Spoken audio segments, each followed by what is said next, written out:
13th reason because of which coaches fail or struggle in their coaching journey is financial mismanagement, right? So when we start with this journey, I'll share my experience. When I started with this journey, I had planned something in my mind कि 1-1.5 साल में मेरे को ये results में generate कर सकता हूँ, तो उसके लिए सर्वाइव करने के लिए मेरे पास कितना फाइनेंशियल बैकअप होना चाहिए.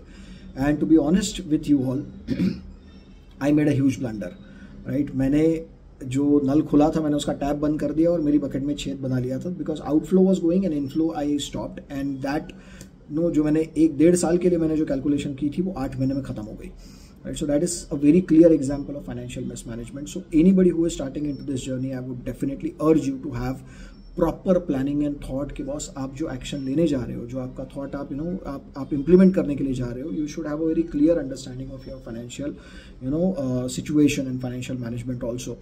बिकॉज कई बार आपके सिचुएशन ऐसा होगा जहाँ पर आपने बहुत सारी जगहों पर आप पैसा इन्वेस्ट कर रहे होंगे. कई बार हम इमोशंस में आकर के भी अपना पैसा इन्वेस्ट कर लेते हैं, राइट. एंड उस माहौल में ऐसी सिचुएशन होती है जहाँ पर हमको लगता है कि यार अगर अभी नहीं करेंगे तो फिर तो we are definitely going to miss the opportunity. Many times that is true also, right? Many times that is true, but you need to understand and you need to evaluate your own situation, right? So don't go bankrupt in just being into the zone of or showcasing to people कि मैं बहुत अच्छा coaching वाला काम कर रहा हूँ. Don't get into that. मैंने एक चीज़ बहुत इंपॉर्टेंट मेरे पिताजी से मैंने ये बात सीखी थी और वही मैं आपके साथ शेयर कर रहा हूँ. He said one very beautiful thing, and the thing is that put emotions into your business, but don't be emotional when you are doing a business.